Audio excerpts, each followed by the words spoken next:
Kumbaya, kumbaya, kumbay, kumbay, kumbaya, kumbaya, kumbay, kumbay, kumbaya, kumbaya, kumbay, kumbay.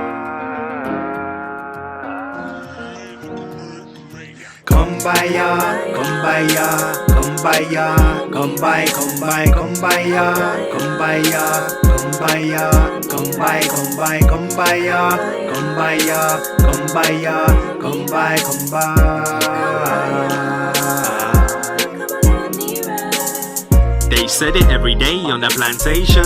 Hebrews beat by a full nation. But turning the back on the most patient. We got handed to a fierce nation. Romans inspired by Satan. But we don't study history, so it's lost in translation. Now they're a boule, a Freemason. Rather eat pig, that abomination, than to be a holy nation. John saw 12 gates, revelation. Mass multitude of every nation. Only got one life to live, so tell me who you gonna phone now. The earth is just like a hotel. You're here for a minute, then you roll out. Kumbaya, kumbaya, kumbay, kumbay, kumbaya, kumbaya, kumbaya, kumbay, kumbay, kumbaya, kumbaya, kumbaya, kumbay, kumbay.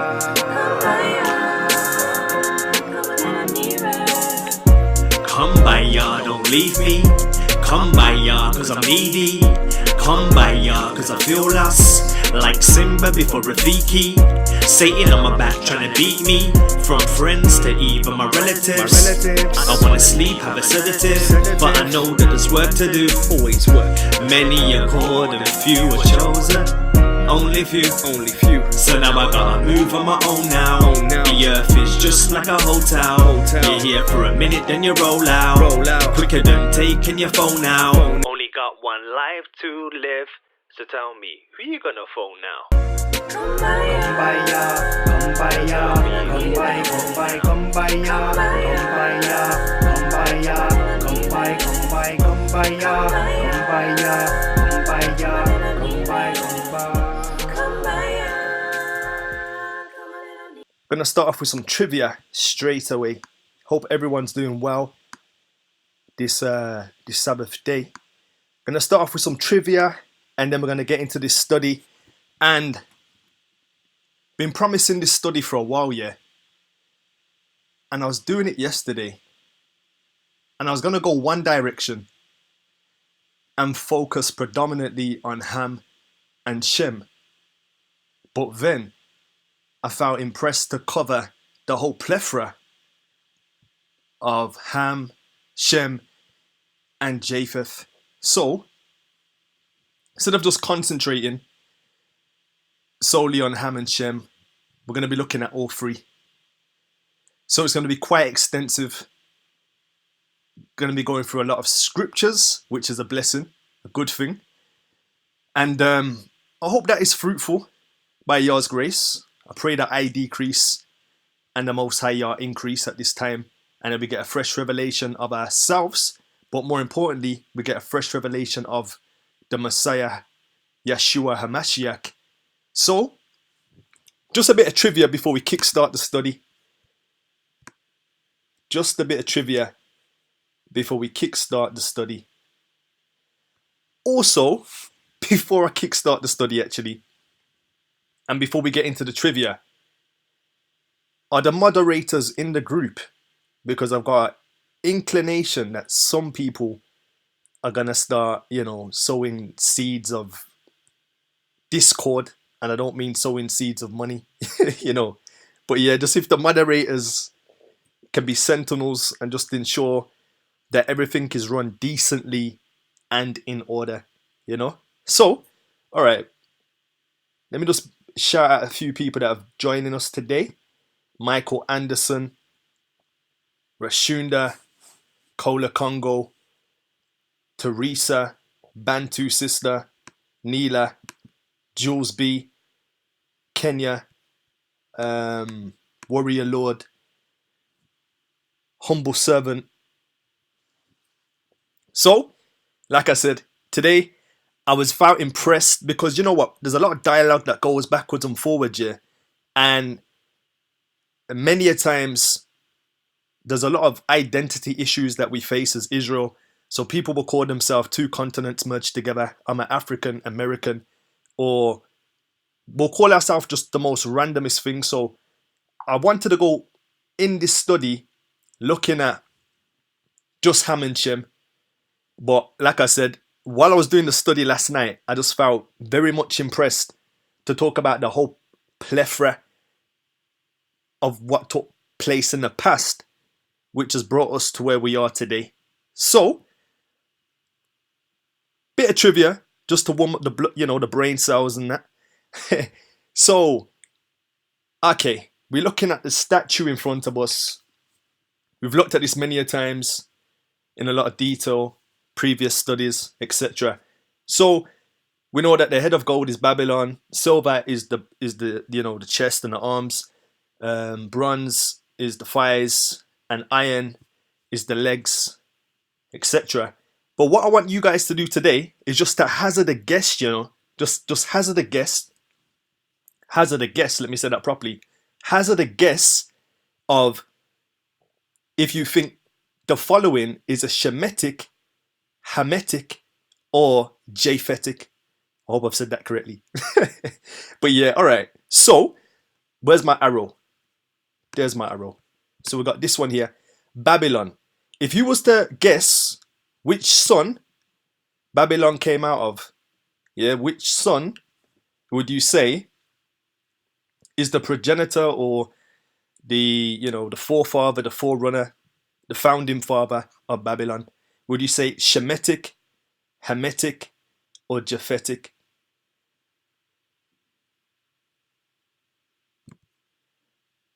So probably just put S if you think it's Shem, H if you think it's Ham, and J if you think it's Japheth.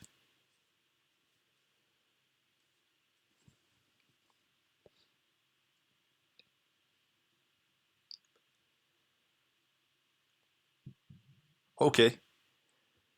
We're seeing a lot of Hams. Alright, okay. So everyone's saying that Babylon is Ham. Alright. Some are saying Shem. Okay, Bantu sister. Somebody else said Japhetic. Alright, so we've got a mixed multitude of answers on this one. Fair enough. Okay, so Medo-Persia. Which one would you say Medo-Persia fits into? Shem, Ham, or Japheth?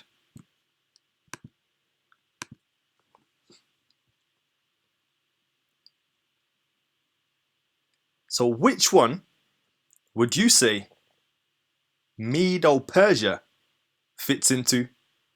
J, S, or H? Okay, a lot of people are going with J. Somebody went with H, but somebody went with S, but the majority are going with J. Okay.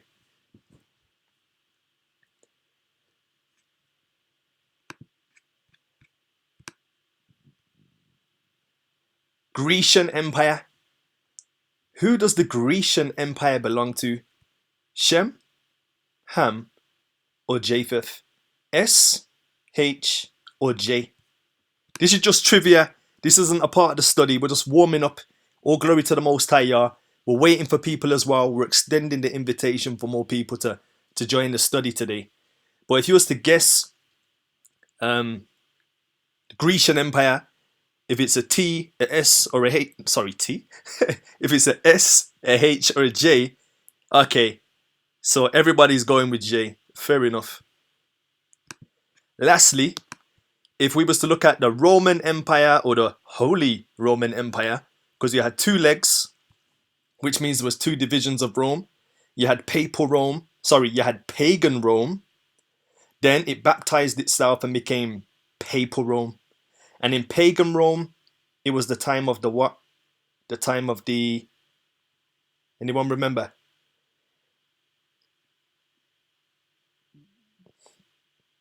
Okay, you had the time of the Caesars, then you had the time of the popes. But anyway, Roman, who are we saying Rome is? Who's the daddy of Rome? S, H, or J?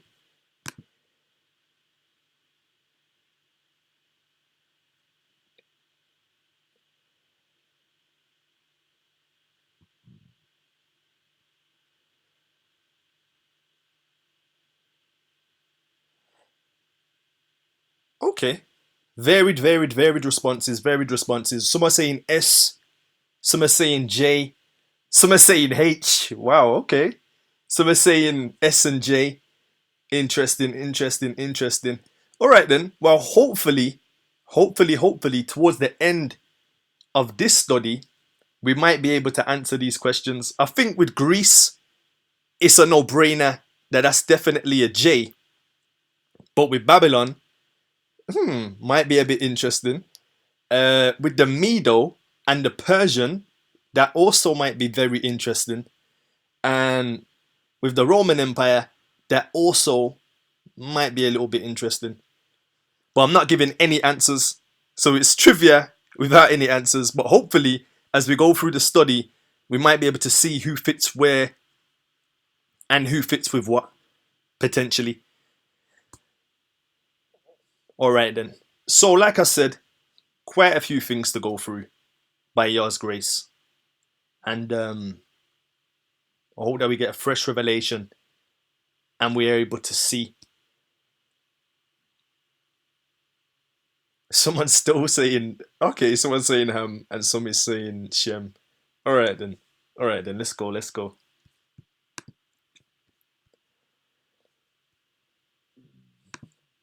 Okie dokie. So 1 Corinthians verse 50, 1 Corinthians chapter 15 verse 46. It says, howbeit, that was not first which is spiritual, but that which is natural, and afterward that which is spiritual. What? What does that mean? Like, what's that? So what he's saying is the first thing is natural, and then the second thing is spiritual. So in the Bible, it talks about Christ being the second Adam. But you can't be the second Adam because Adam is Adam. So how can you be a second Adam? It means he was a type of Adam. Yeah? Also, if I just move this chat box, it's... Oh, no, it isn't. If you go to... when John says, here is the lamb that taketh away the sins of the world, when he points at his cousin Yeshua, he's not calling Yeshua a lamb, but he's saying that Yeshua represents spiritually what the lamb was in the Old Testament, a lamb without blemish. Romans 8 verse 6, for to be carnally minded is death, but to be spiritually minded is life and peace. So we all were born with a carnal birth of blood, etc. But then when we enter in and we have the rebirth, there's a spiritual mind or spiritual process that has to take place. But the natural man received not the things of Yahuwah, for they are foolish unto him. Neither can he know them, because they are spiritually discerned. So like I said, when Nicodemus said, how can a man be born again? Can he go into his mom a second time? He thought the Hamashiach was asking for somebody to go and be reborn, literally going through the whole process of pregnancy. He couldn't fathom that he was talking spiritually, a spiritual rebirth, not a physical one. Revelation 11 verse 8, and their dead bodies shall lie in the street of the great city, which is spiritually is called Sodom and Egypt, where also our Lord or Hamashiach was crucified. So we see there's physical and the spiritual. You have a physical birth and a spiritual birth. There was a physical lamb and there was a spiritual lamb. Not saying it was floating around like, you know, what you might be thinking. I'm just saying you have a type and then you have an antitype. But also, physical decisions can have national and spiritual effects. What do I mean by that? So a physical decision can have a national or a spiritual impact. Adam and Eve made a physical decision and it had a spiritual impact. Ham and Noah. Ham made a physical decision which had a spiritual and national impact. Jacob and Esau. Esau made a physical decision that had a spiritual and national impact. Israel and Barabbas. When Israel said, "Free unto us Barabbas," they made for themselves a physical, and that physical decision had a national and spiritual effect. Hope that makes sense. So physical things that we do can have a spiritual effect, and it can also have a national effect.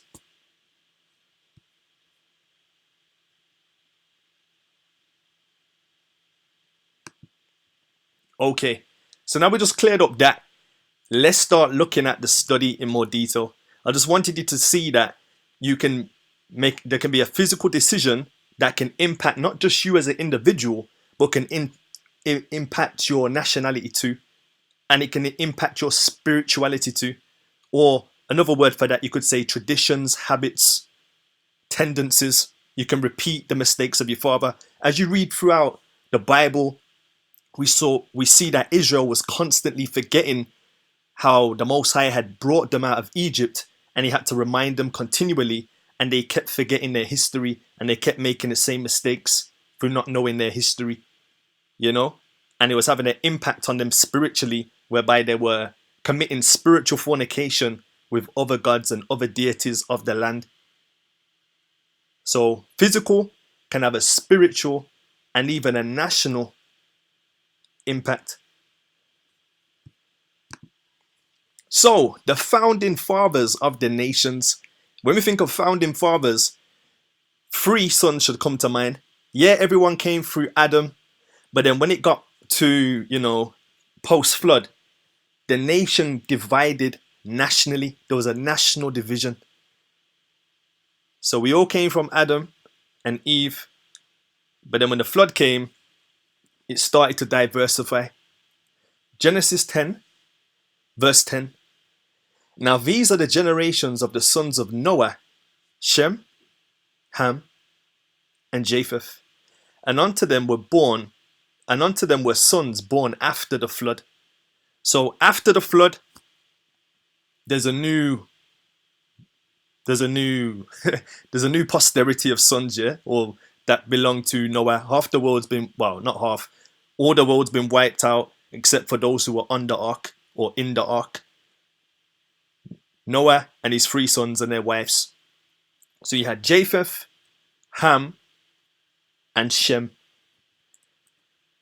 Now Japheth went on to have 7 sons. We're just dealing with sons, but in this particular slide, I've included the grandsons just because I wanted to show you another point. So, Genesis 10, verses 2 to 5, it says, the sons of Japheth were Gomer, Magog, Madai, Javan, Tubal, Meshach, Tiras. So they were the 7. And the sons of Gomer were Ashkenaz, Rephath, and Togarmah. And the sons of Javan were Elisha and Tarshish, Kittim, and Dodamine. And by these were the isles of the Gentiles divided in their land, everyone after his tongue and after their families in their nation. So what are the Japhetic nations called biblically? This is the first mention of the word Gentile in the Bible. What were they known as? What were the sons of Japheth known as? They were known as what? By these were the isles of the Gentiles divided in their lands, everyone after his tongue, family in their nations. Now, I've said this previously, like when you go to Scotland and you hear the name Mac, or you hear the name Fitzgerald, MacDonald, Mac means son of, Fitz means son of. So all these clans and people were named after a father, a grandfather. They were named after a patriarchal system. And it's the same with how Noah and his sons were and how they divided their land between their sons. But I'm rushing slightly ahead. But what I wanted you to see was that these nations, they were known as the Gentile nations, these Japhetic nations. Now, when you go into Esau and you look at the concordance and you get the root word, it says goy. It appears 559 times in the King James. And it's goy or goyi or goim or guim. Can never pronounce that properly. But goy. It says apparently from the same root as H1465 in the sense of amassing. It means a foreign nation, hence a Gentile. Also figuratively, a troop of animals or a flight of locusts. A Gentile, a heathen, nation and people. So that's what that word actually means. And we also see in First Chronicles verse 1 to 5 and 7, it gives you the same catalogue of Japheth and his sons, you know, Gomer, Magog, Madai, Javan, Tubal, Meshach, Taraz. Then it goes and gives you the grandkids, Gomer, Ashkenaz, etc., etc. But I just wanted you to see that the seed of Japheth, or the sons of Japheth, yeah, including the grandkids, including the grandchildren, were known biblically as Gentiles. I hope that's plain. So, swiftly moving on. Now the sons of Ham, Genesis 10 verse 6. And the sons of Ham were Cush, Mizraim, Put, and Canaan. So Ham had 4 sons. And we see again in Chronicles 1, chapter 1, verse 8, the sons of Ham, Cush, Mizraim, Put, Canaan. Notice though, there's no mention of Ham being synonymous or reference to Gentile, which is very, very interesting. Just throwing it out there. When we go through the genealogy and the lineage and this, that, the other, when it comes to Japheth, it just says, yeah man, this is the Gentile people them. But when it talks about Ham, it doesn't really paint Ham with that brush. Just throwing it out there. Anyway, the sons of Shem. Now, it may do further on, but I'm just saying at the introduction of the sons, in the first instance, it doesn't. Before somebody says, yeah, it does. I'm just saying in the first instance, it doesn't. But anyway, the sons of Shem. Genesis 10, 21 to 22. Very interesting. The Bible does things where it just drops little nuggets in and you think it's random. You're like, why did the Bible just drop that in there when it had nothing really to do with what the thing was about, so it would appear on the surface level? All right. So Genesis 10, 21 to 22.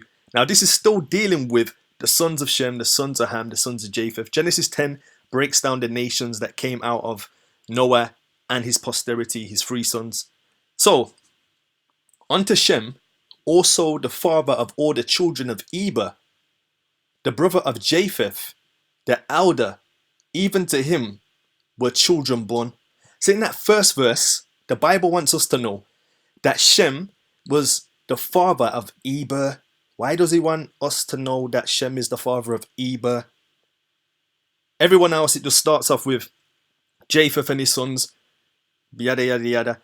Ham and his sons, yada yada yada. Comes to Shem, it's Shem also the father of all the children of Eber. Why does that Eber? What is it doing there? It's a bit random. Anyway, the brother of Japheth, the elder, even to him were born children. And then it goes on to tell you his actual children. Yeah? So it gives you that precursor, and then it goes on to explain who Shem's children are. So it says, the children of Shem, Elam, Asher, Arphaxad, Lud, and Aram. Okay, so what we've just learnt here is that Noah in Genesis 10 post-flood comes out the ark with his 3 sons, and then his 3 sons go on to have 5, which is Shem, 4, which is Ham, and 7, which belong to Japheth. So the most fruitful out of Noah's direct sons turned out to be the sons of Japheth, closely followed by Shem, and then followed by Ham. We're talking about the sons, not the grandchildren or any of that stuff, just the sons in this particular where we are right now. So, Book of Jubilees. And in the 6th year thereof, she bare him the son, and he called his name Peleg, for in the days when he was born, the children of Noah began to divide the earth among themselves. For this reason, he called his name Peleg. And they, Noah's sons, divided it secretly amongst themselves and told Noah. And it came to pass in the beginning of the 33rd Jubilee that they divided the earth into 3 parts. For Shem and Ham, Japheth, according to the inheritance of each, in the 1st year, in the 1st week, when one of us had been sent, was with them. And then we see in Chronicles, for a precept, 1 Chronicles chapter 1 verse 19. It says, and Eber was born, notice that name, Eber, we just heard about Eber a minute ago. And unto Eber were born 2 sons. The name of the one was Peleg, because in his days the earth was divided, and his brother's name was Joktan. Continuing with verse 11 of Jubilees. And he called his sons, Noah, and they drew nigh to him, they and their children, and he divided the earth into lots, which his 3 sons were to take in possession. And they reached forth their hands, and took the writing out of the bosom of their father. Breaking it down. Peleg, earth's divided, Noah's sons off the ark, looking at the landmass, looking at the potential. They're like, boy, I like this, I like that, you like this, you like that. And they just, had a Brexit conversation amongst themselves and says, yo, which way are we going to do this? How can we divide this territory? And they came to an agreement, and they cast lot. And no, they came to an agreement, and there was casting lots, etc. And Noah, they told Noah, so they told their father their plans, and then their father ratified what they had already agreed to and codified it and split it 3 ways. Okay. Jubilees 8 verse 12. And there came forth on the writing as Shem's lot, because they were casting lots. And there came forth on the writing as Shem's lot, the middle of the earth, which he should take as an inheritance for himself and for his sons for the generations of eternity, from the middle of the mountain range of Rapha, from the mouth of the water from the river Tina, and his portion goes towards the west, through the midst of the river, and it extends till it reaches the water of the abysses, out of which this river goes forth and pours its water into the sea of Miat. And this river flows into the great sea, and all that is towards the north is Japheth's, and all that is towards the south belongs to Shem. So he's saying, above the middle, all that landmass in the north belongs to Japheth, but below, underneath Japheth, all that land belongs to Shem. And it extends till it reaches Carasso. This is in the bosom of the tongue, which looks towards the south. And his portion extends along the Great Sea, and it extends. Now listen to how, I don't know, man, the lamb was crazy. But anyway, and it extends in a straight line till it reaches the west of the tongue, which looks towards the south. For this sea is named the tongue of the Egyptian Sea.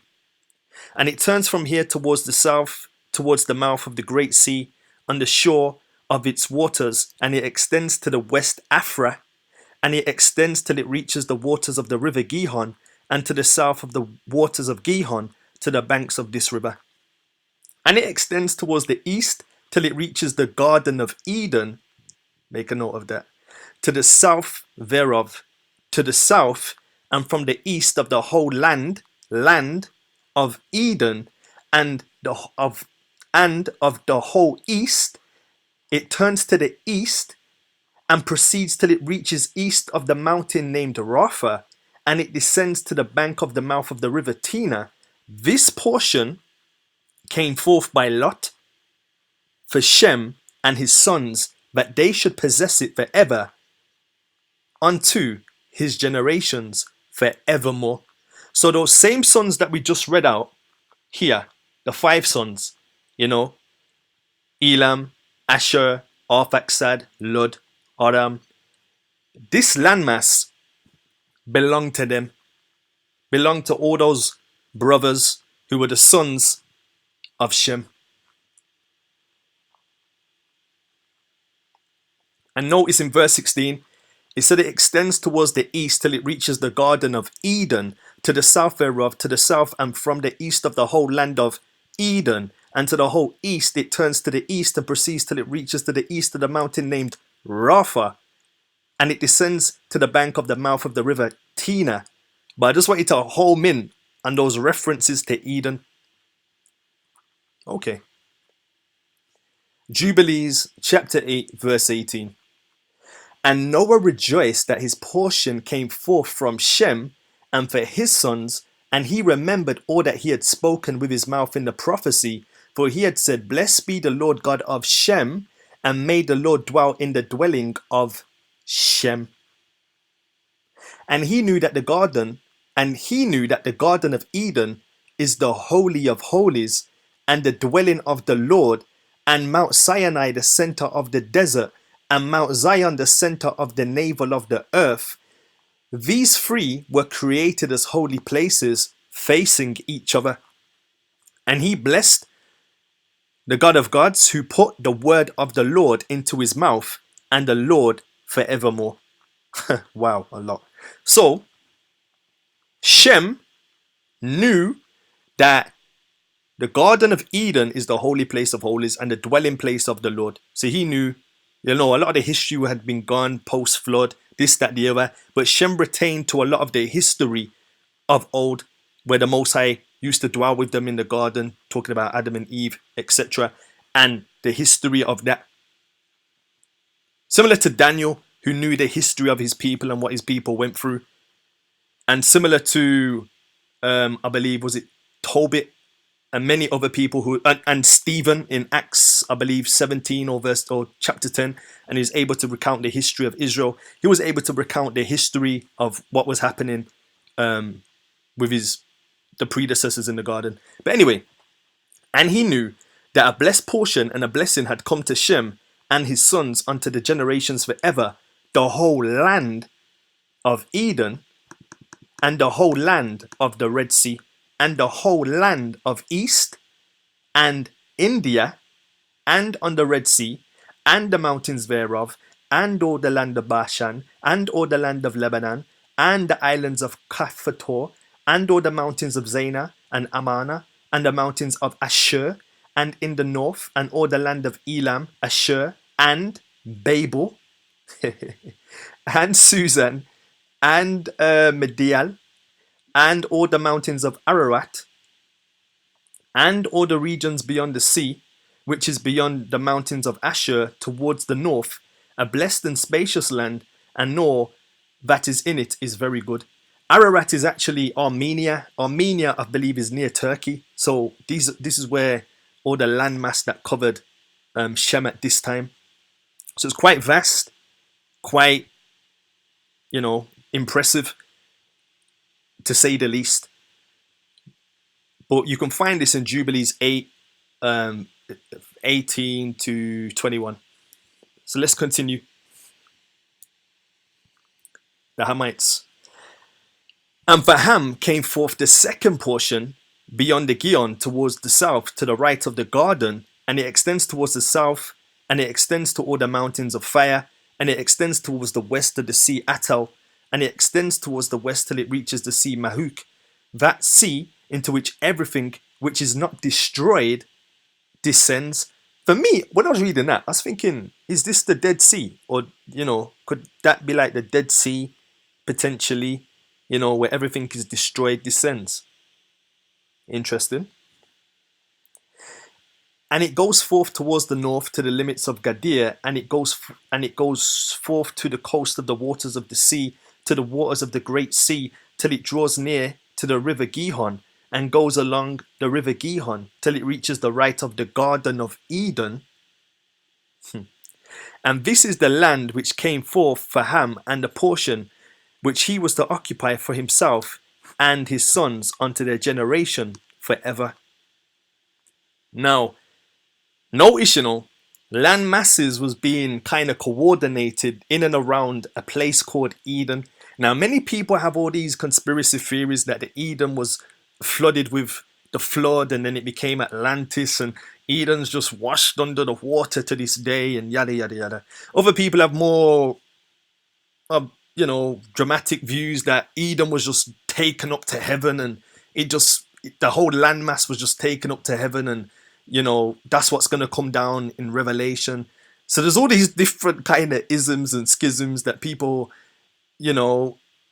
try to make sense of what actually happened to Eden, But hopefully I'm going to play with the brain slightly and by Yah's grace we'll be able to see a little bit more detail in terms of this place called Eden.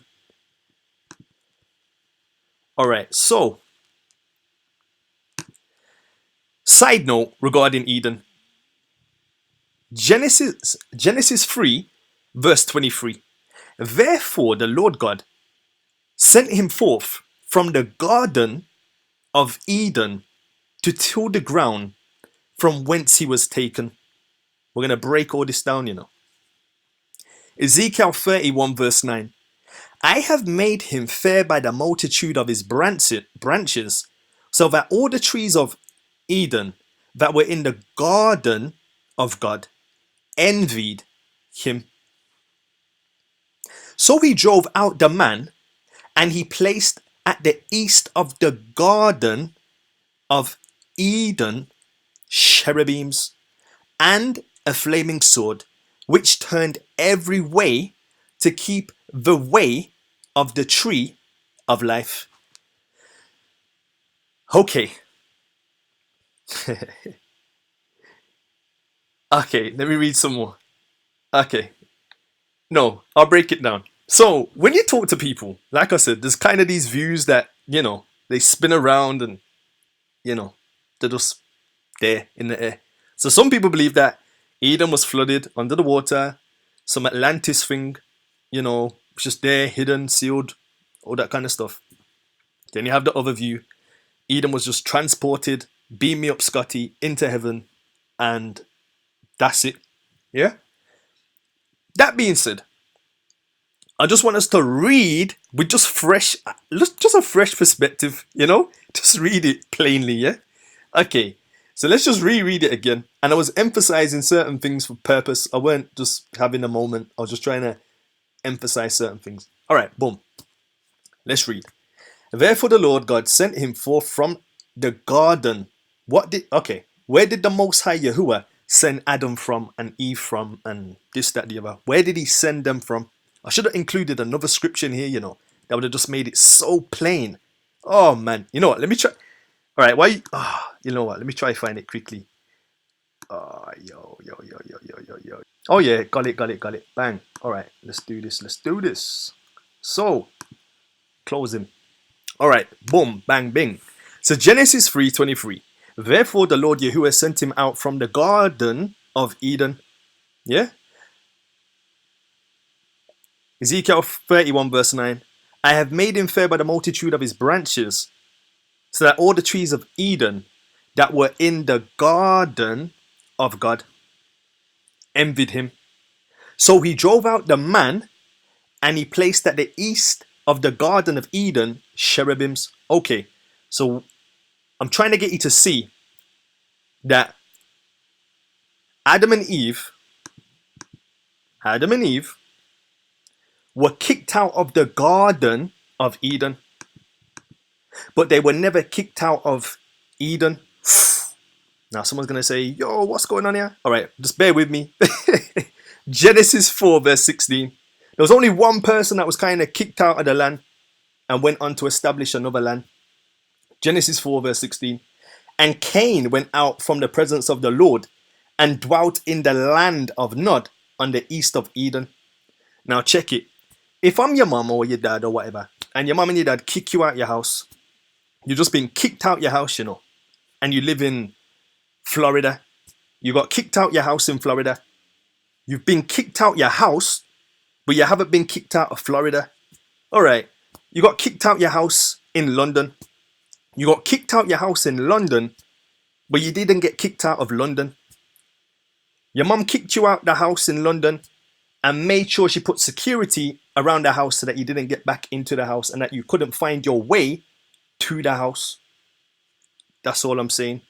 Now, if we look at Cain, yeah, and you look at the land Nod in the concordance, the land Nod, it doesn't even mean he went to a land, you know. He didn't even go to a different land. It means vagrancy.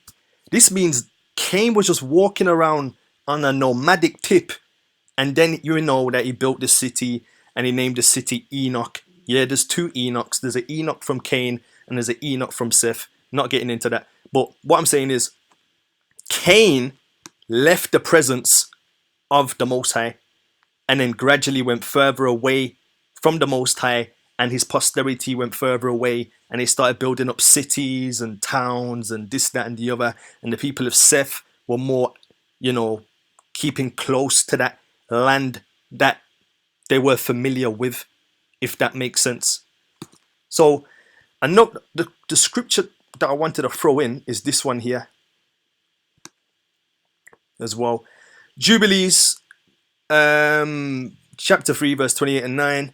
And on that day after sin was closed all the mouth of the beast and of the cattle and of the birds and of whatever walks and whatever moves, so that they could no longer speak, for they all had one with another one lip, for they all had spoken one with another one lip and one tongue. Now where does the Most High send them out of? Again, you know, we just seen it again. We've got like precept upon precept here. And he sent Adam and Eve out of the garden, but he also sent who out of the garden? And he sent out of the garden all flesh that was in the garden. And no flesh that was scattered no flesh was scattered according to its fruits and according to its types unto places which had been created for them. So the Most High wasn't reactive, he was proactive. He knew that man might sin, and he even made certain places or dwelling places for animals which would be habitable for them. So the polar bear, he made a cold place, you know, fill in the blanks. That's what he did. But everyone was kicked out of the garden, yeah, but the land was still there. Hope that makes sense. And I hope that answers a lot of questions that you might get asked, etc., etc. And I was kind of thinking as a stretch, you know, when you watch that Black Panther film and they got Wakanda and it's just hidden, it's cloaked. You can't even, it's just cloaked. You can't get in. I was thinking, are these Hollywood spin doctors, you know, they always try to put the truth out there in a crazy way, you know. I was thinking, rare, okay. Because it just goes to say in the scriptures that he drove out the man and placed at the Garden of Eden cherubims and a flaming sword which turned every way to keep the way of the tree of life. So it was just concealed and protected by cherubims, and they were kicked out of the garden, but they were not kicked out of the land. Hence why Shem was blessed, because he still kept it 100 and stayed in the land, you know. But that's another story. Wow, it's the same story. But yeah, man, I hope that makes sense. We're gonna swiftly move on now. We're gonna swiftly move on. Oh yeah, okay, before we move on, so there you go, there's your Eden. It was a land mass, yeah, but there was a garden that was inside this place called Eden, which is inaccessible. Yeah, only the garden was inaccessible. The land is still there, because the land is where the four waters come from, You know, your Euphrates, your Pisan, this, that, and the other, your Gihon, all these kind of places. So the land is still there to this day, but the garden has been concealed and protected by order of the Most High Yah. So I hope that makes sense biblically. Okay. And for Japheth came forth the third portion beyond the river Tina to the north of the outflow of its waters, and it extends northeasterly to the whole region of Gog, and to all the country east thereof. And it extends northerly to the north, and it extends to the mount of Kilt, or Kilt, towards the north, and towards the sea of Mahuk, and it goes forth to the east of Gadir, and as far as the region of the waters of the sea, and it extends until it approaches the west of Farah, and it returns towards Epharag, and extends easterly to the waters of the sea of Miat. And it extends to the region of the river Tina in the northeasterly direction until it approaches the boundary of its waters towards the mountain Rapha, and it turns round towards the north. This is the land which came forth for Japheth and his sons as the portion of his inheritance, which he should possess for himself and his sons for their generations forever. 5 great islands and a great land in the north. Quick side note. These 3 sons had lands which were the best suitable for them. So I know previously I said that animals had certain lands that created that was the perfect environment for them to thrive in and to be fruitful and to multiply. That's the same thought process that happened with Ham, Shem, and Japheth. Jubilees 8 verse 29 to 30 says, "This is the land for Japheth and his sons as the portion of the inheritance which he should possess for himself and for his sons, for their generations forever." Verse 30. 5 great islands and the great land in the north. But what's wrong with this land in the north?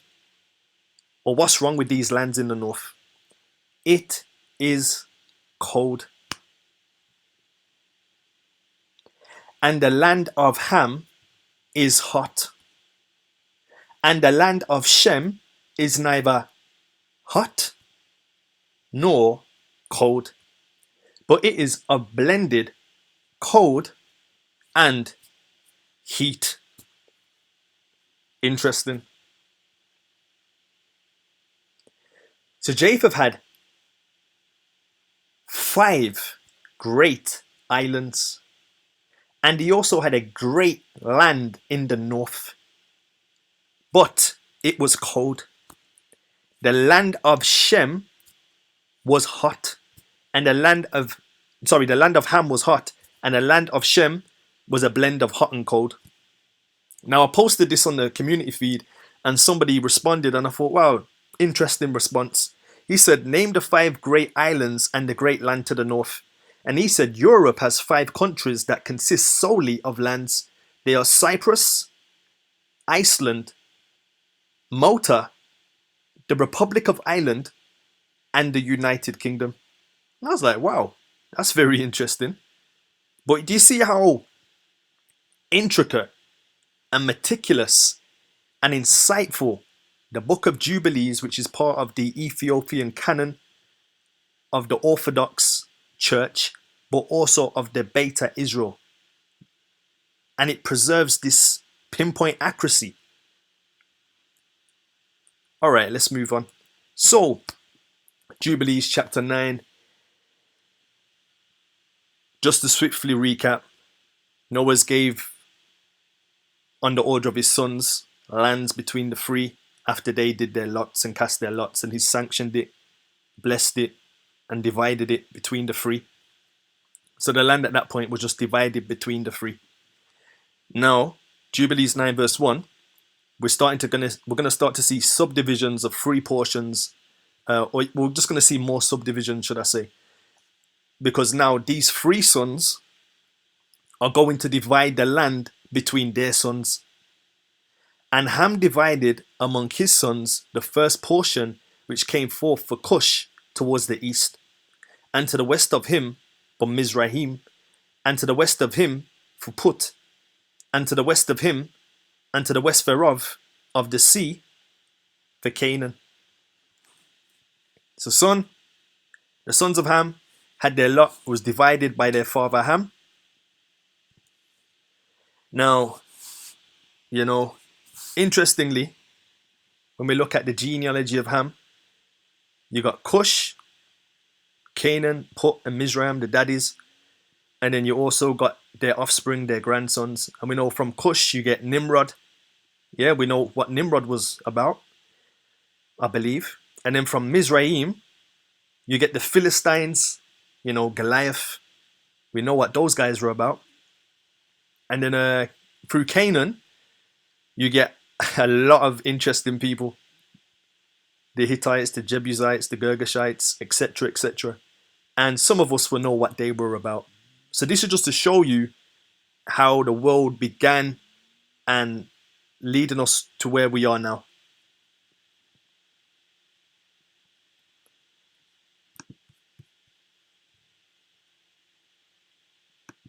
Okay. So Shem. And Shem also divided his sons, and the first portion came forth for Ham and his sons. So when they were dividing it, Ham, this time around, he got the first portion. Yeah. To the east of the river Tigris, till it approaches the east of the land of India, and of the Red Sea on its coast, and the waters of Didon, and all the mountains of Mibri, and Elah, and all the lands of Susan, and all that is on the side of Phrak of the Red Sea, and the river Tina. And for Asher came forth the second portion, all the land of Asher, and Nineveh. Nineveh, Nineveh was a Shemitic. Okay. And Shinar, home of Babylon. That's another story.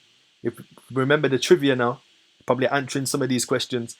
And to the border of India, and it descends and skirts the river. And for Arphaxad came forth the third portion, all the land of the region of the Chaldeans, to the east of the Euphrates, bordering on the Red Sea, and all the waters of the desert close to the tongue of the sea, which looks towards Egypt, all the land of Lebanon. So we can see that Shem and his sons, we're hearing some names that are kind of interesting. We're hearing Chaldees, the Chaldeans. We're hearing Shinar. We're hearing Nineveh. We're hearing all these land masses that belong to Shem. And for Aram, there came forth the fourth portion, all the lands of Mesopotamia between Tigris and the Euphrates, to the north of the Chaldees, to the border of the mountains of Asher and the land of Ararat. And there came forth for Lud the fifth portion, the mountains of Asherah, and all pertaining to them, till it reaches the great sea, until it reaches the east of Asher, his brother.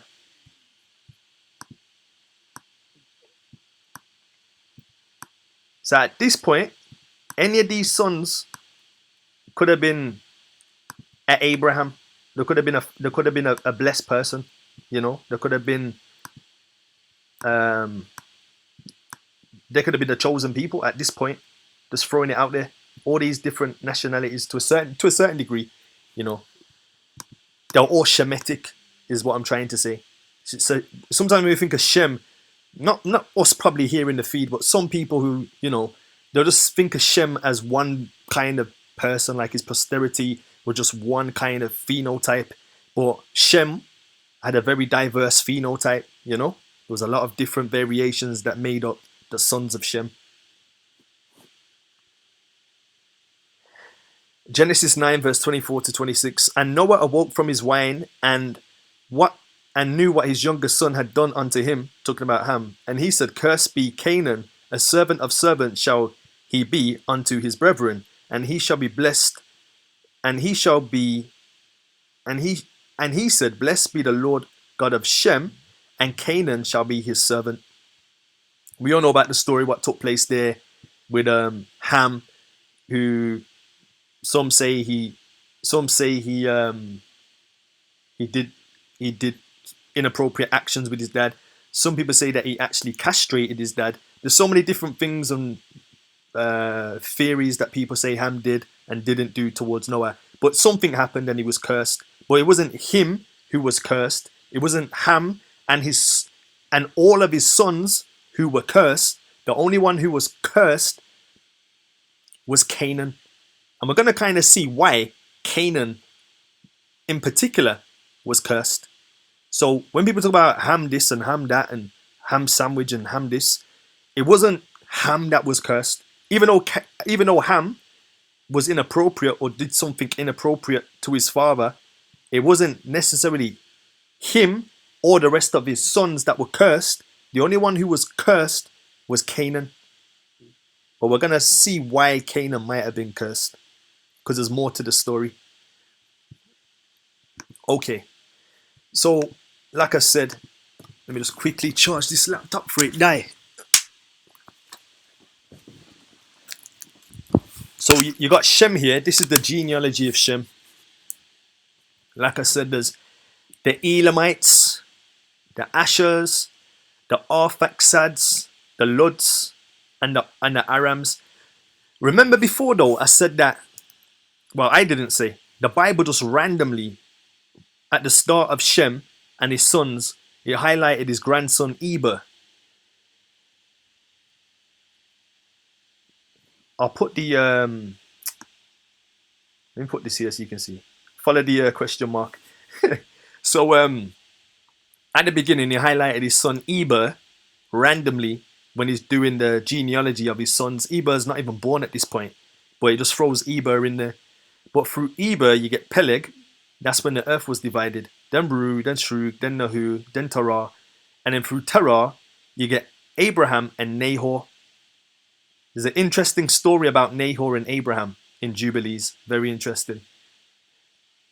And it's kind of what catapulted Abraham, along with another story, to be esteemed in the eye of the Most High.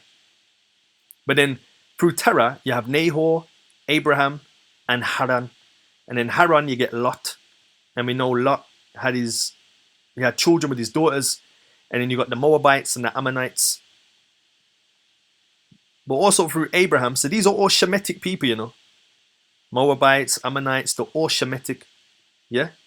So then when you read that story about Ruth the Moabite and marrying Ruth the Moabite, that was in a way still permissible because it was a son of Shem.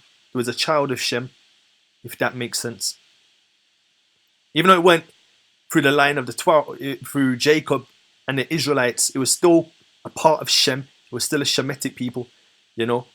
Nevertheless, through Abraham as well, you had Hagar. And then through Hagar, you have Ishmael. You also have Keturah. And through Keturah, you get the Midianites. And then we know through Abraham, you get Isaac. Through Isaac, you have Jacob. And then through Jacob, you have the Israelites.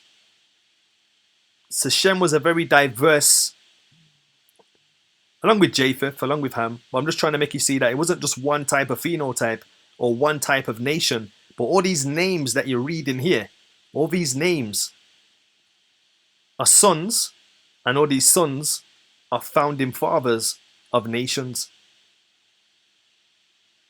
Just to give that perspective. Anyway,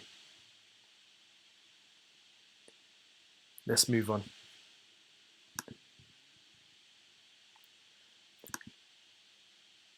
Now, oftentimes people will say, you know, like even people might say, wow, what's the point in learning these things? Like, what's the point about knowing what took place in the past? I mean, the past is the past. It has no impact on us presently to know who belongs to who and what happened to what. What's that got to do with me now in 2029 or 2019 or 2065? Like, what's that got to do with me here and now? But we see that these ideas and concepts still many subscribe to and are bound to. For example, like I said, the The misunderstanding that all of Ham's seed is cursed is a fallacy, and it has, like I said, a physical misunderstanding has a spiritual impact today. Also, people will say they know who the sons of Ishmael are because in Genesis it says he'll be a wild man and his hand will be against every nation. You know, the Most High tells us the future in the present. So he tells us he's the Alpha and the Omega, the beginning and the last. He reveals to us what's going to happen now in the future. So all you have to do is study the past and you'll see certain characteristics that will manifest in the future. All we have to do is study the past and we'll see certain characteristics and attributes that will manifest in the future. So, let's read this. Let's find out about Ishmael, who is also from the seed of Shem. Jubilees 20 verse 11 to 13. And he gave to Ishmael and to his sons and to the sons of Keturah. So we know that Ishmael is coming from who? Hagar. And the sons of Keturah are obviously the sons of Keturah. And he gave them gifts and sent them away from Isaac his son. So Abraham called his sons together, Ishmael and the sons of Keturah and the sons and Isaac. And he gave to Ishmael and to his sons and to the sons of Keturah gifts. So he gave them all, gifts. And sent them away from Isaac, his son. And he gave everything to Isaac. Notice he doesn't even call Ishmael his son, He just says he gave to Ishmael and his sons. And to the sons of Keturah gifts. And he sent them away from Isaac, his son. And he gave everything to Isaac, his son. That's just very interesting. And Ishmael and his sons, and the sons of Keturah and their sons, went together and dwelt from Paran to entering of Babylon in all the land which is towards the east facing the desert. And these mingled with each other, and their name was called Arabs and Ishmaelites. So the sons of Midian, or the sons of Keturah, and the sons of Ishmael, they later on amalgamated into one kingdom or one people, and they were known by these two names, Arabs and Ishmaelites. We're going to see this as we go through the next couple of slides, where two nations consolidate into one. At the beginning of this story, or beginning of this study, I said about the Medo and the Persians, which we can see as a confederacy of two nations merging into one. We're going to see that this kind of happened to a lot of kingdoms. Even when we look at Israel, you had... Let me not rush ahead. Let me not rush ahead. All right, boom. And the angel of the Lord said unto her, I will multiply thy seed exceedingly, but it shall not be numbered for the multitude. And the angel of the Lord said unto her, Behold, thou art with child, and shall bear a son, and shall call his name Ishmael, because the Lord hath heard thy affliction, and he will be a wild man, and his hand will be against every man, and every man's hand against him, and he shall dwell in the presence of all his brethren. So Ishmaelites, you're going to see them all over the world, and they're going to be kicking up some sort of strife. Righteous strife, unrighteous strife, but there's going to be strife, And this doesn't mean necessarily those people who are physically Ishmaelites, but those who subscribe to the tenets and the practices of Ishmaelites. You don't have to be a physical one. You can just be, like I said, there's Pakistanis who subscribe to the religion of Ishmael. There's Somalians who subscribe to the religion of Ishmael.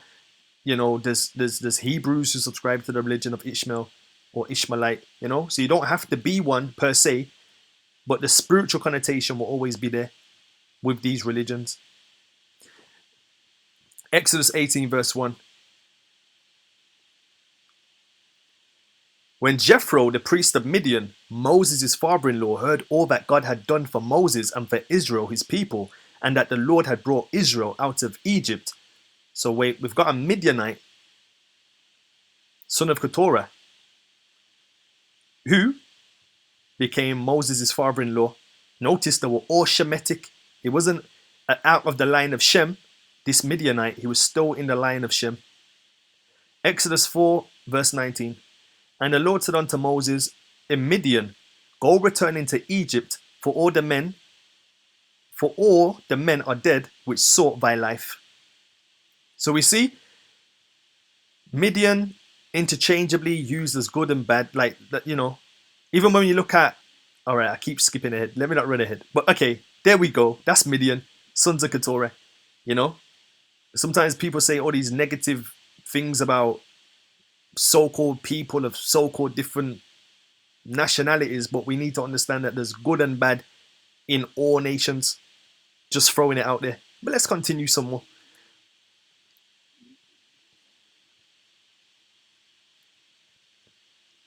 Okay, also I just want to break down the characteristics. So wild man, in the face of all his brothers, he'll be wild, difficult, warlike, contentious, proud, in your face.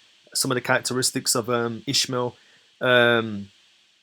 Characteristics of some Arabs to this day, some, not all, would be very numerous, unable to be numbered. So very, you know, fruitful, a very fruitful nation. We see these characteristics of old today. So when people try to throw the old away, you'll have hell to pay. When you understand the past, understanding the future is just like, wow, we're just repeating the same mistakes, or we're repeating the same good things or whatever. But understanding the past is essential to knowing who we are and how we should be. Okay, let's move on. So the sons of Edom and Shittim or Chittim became one. Now, Book of Jasher verse 90, 28 to 31. And it came to pass in those days that Albanius, the king of Chittim, died in the 38th year of his reign. That is the 7th year of his reign over Edom. Listen to the name now, Albanius. You know, that sounds like Albania to me. Just being random, but that kind of sounds like Albania. That is the 7th year of the reign, in 7th year of Edom. And they buried him in the place which he built for himself. And Latinus reigned in his stead 50 years. So when Albanius died, a king by the name of Latinus reigned in his stead for 50 years. Interesting. And during his reign, he brought forth an army, and he went and fought against the inhabitants of Britannia, and Kernania, the children of Elisha, the son of Javan, and he prevailed over them and made them tributary. He then heard that Edom had revolted from under the hand of Chittim, and Latinus went to them and smote them and subdued them and placed them under the hand of the children of Chittim, and Edom became one kingdom with the children of Chittim all the days.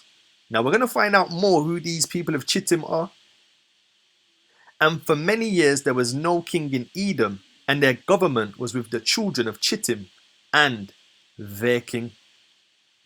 So like we read earlier, how the Arabs, they kind of peaceably became one nation, or one kind of people. Here we see Chittim and Edom becoming one type of people, but it wasn't through peaceful means. It was through war and strife. But notice the characteristics of Edom in the Bible, because no one really touched on the characteristics that much. So Jubilees 19, and then we're going to look at Genesis, then we're going to look at Obadiah. We're going to, let the precepts talk for themselves. In the 6th week, in the 2nd year thereof, Rebekah bare to Isaac 2 sons, Jacob and Esau. Jacob was a smooth and upright man, and Esau was fierce, a man of the field, and hairy. And Jacob dwelt in tents. So if you're saying Jacob dwelt in tents, then by default, Esau must have dwelt outside. And if it's saying that Jacob's smooth, then we know by default, Esau was hairy. So that one verse is what you call a contrasting verse, full of comparatives. So it's full of comparisons. Jacob was smooth, his brother was hairy. Jacob was upright, his brother was fierce. Jacob lived in a tent, his brother lived outside. And the youths grew, and Jacob learned to write, but Esau did not learn, for he was a man of the field and a hunter, and he learnt war, and all his deeds were fierce. And Abraham loved Jacob, but Isaac loved Esau. So there's some characteristics of Edom and Jacob, but for this slide, let's just concentrate on Esau. And also, in Genesis it says, to reaffirm what Jubilees is saying, and by the sword shalt thou live, and shalt serve thy brother, and it shall come to pass when thou shalt have the dominion, that thou shalt break his yoke from off thy neck. Interesting. So the only way Esau or Edom was going to establish a kingdom was through the sword. Only through colonizing or, those kind of mediums was he going to be able to own or possess land. Then Obadiah says, talking about the same entity, Edom, or the same father, the pride of thine heart hath deceived thee, thou that dwellest in the clefts of the rock, whose habitation is high, that saith in his heart, who shall bring me down to the ground? So like I said, with the Arabs previously, there was an overlap between two founding fathers that consolidated into one. In this particular circumstance, you see an overlap which was brought about not peaceably but by force, and these two nations became one and the same. Okay, so got quite a few more slides to go through, not even halfway. But let's go through. Whoa, I might even have to take a break, I might take a mini break, but I'll try to persevere for a minute. Jubilees 34, 11 to 12. And they dwelt treacherously with him and formed a plot against him. Okay, sorry, we're looking at Jacob and how Jacob became Israel and the father of the 12 tribes. So out of Jacob came the 12. Yeah? And we're going to look at some characteristics of these people too. Of our people too. We're going to look at these characteristics as well. Good characteristics and not so good characteristics, Alright, so out of the 12, you got Jacob, name changed to Israel. We had 4 women on the go, which is not advisable. Abraham tricked the Pharaoh with Sarah, his half sister. Jacob tricked Esau, and then Jacob gets tricked by his uncle Laban. So we see this kind of generational trickery in the genealogy of Abraham and his sons. So he went on to have 4 wives: Leah, Rachel, Bilhah, and Zilpah. Zilpah had Gad and Asher. Bilhah had Dan and Naphtali. Rachel had Joseph and Benjamin. And Leah, the one who was the most despised, but the first one he married and should have married, because that's the culture in Hebrew society. You marry the first, not the younger. Everything has to be decently and in order. But Isaac was trying to kind of jump the gun. Jacob was trying to jump the gun. So, Laban kind of tricked him. But anyway, he had Reuben, Simeon, Levi, Judah, Issachar, Zebulun. He also had a daughter called Dinah. And she had the most sons. But okay, so let's look at a few of these characteristics of the 12 tribes or the 12 sons who then became known as the 12 tribes. So let's look at something that's not so good. And they dwelt treacherously with him and formed a plot against him to slay him, but changing their minds, they sold him to Ishmaelite merchants and they brought him down into Egypt, and they sold him to Potiphar, the eunuch of the Pharaoh, the chief of the cooks, the priest of the city of Ulubu. So we see that Israel was the first, kind of, if we want to just be honest, they were the first to kind of coin or to sell a brother into slavery. Let's not get more holier than thou. When we read the book of Maccabees, we see a lot of treachery where we were just selling out one another under the boule system of the Grecians. So here we see the first sons of the patriarch Jacob willing to sell one of their own brothers into slavery. And the sons of Jacob slaughtered the kid and dipped the coat of Joseph in the blood and sent it to Jacob their father on the 10th day of the 7th month. We also see that they have the same trickery spirit as was with Abraham, as was with Jacob, as was with their uncle Laban, where they're trying to be deceitful. And also Jacob's name means, what does his name mean? Supplanter or deceiver or something like that. Let's just be honest. But let's look at some more positive traits. Judah is a lion's whelp from the prey. My son, thou art gone up.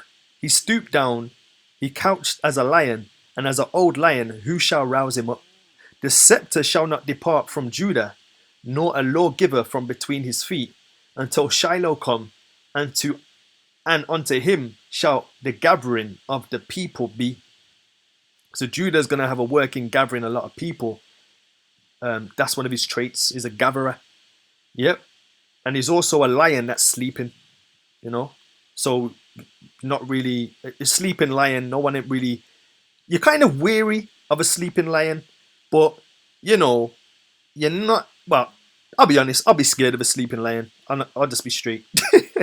But if I had an option to be around a lion that's awake or awoke, or a lion that's sleeping, I would much prefer to be around a sleeping lion.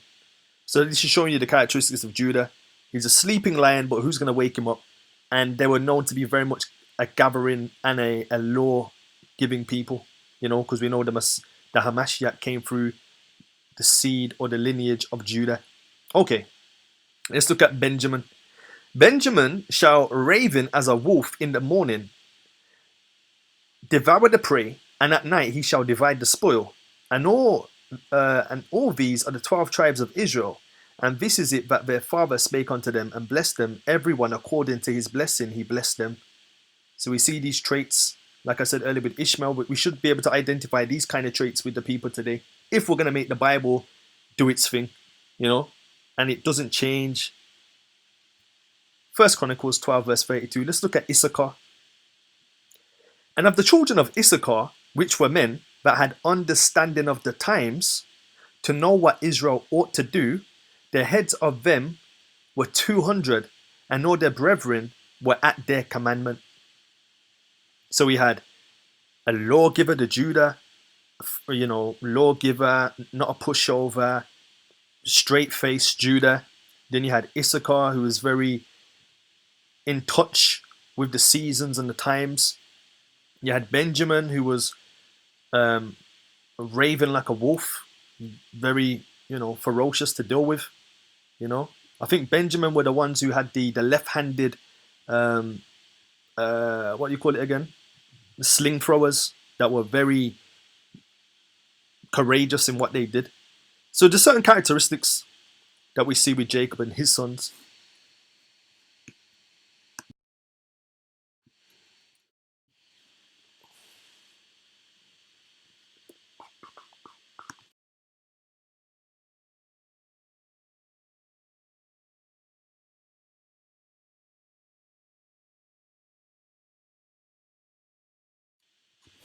Okay, so now we're looking at Japheth. So Japheth now, he divides the land with his sons. So, and Japheth also divided the land of his inheritance among his sons. And the first portion came forth for Gomer to the east from the north side to the river Tina. And in the north there came forth for Magog all the inner portions of the north until it reaches the sea Miyat. And for Madai came forth as his portion that he should possess from the west of his two brothers to the island and to the coast of the islands. And for Javon came forth the fourth portion of every island and the islands which are toward the border of Lud. So that was Japheth sharing out his inheritance. I just want to say this as well. Globally, every founding father was of a very melanated persuasion. And then over time, due to the environment, they acclimatized to the environment, they adapted to the environment.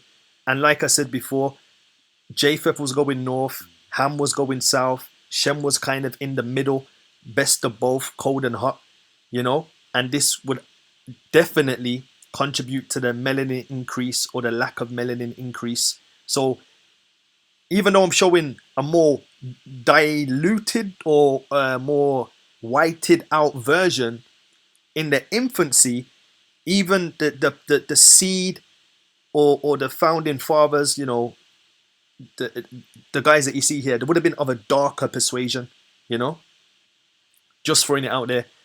I know you think, everyone was just looking like Arnold Schwarzenegger. Not necessarily. They would have been of a much darker persuasion, but obviously as they spread out and this, that, the other, they would have got lighter over time. That's just commonsensical. So just throwing that out there so that people are aware of that. All right. So Japheth's genealogy, Genesis 10:1-5. You got Japheth, then you got Magog, Javon, Meshach, Gomer, Madai, Tubal. Yeah. You got Ashkenaz, Repa, Togarmah. Then you got Kittim, Elisha, Tarshish, and Dodamine.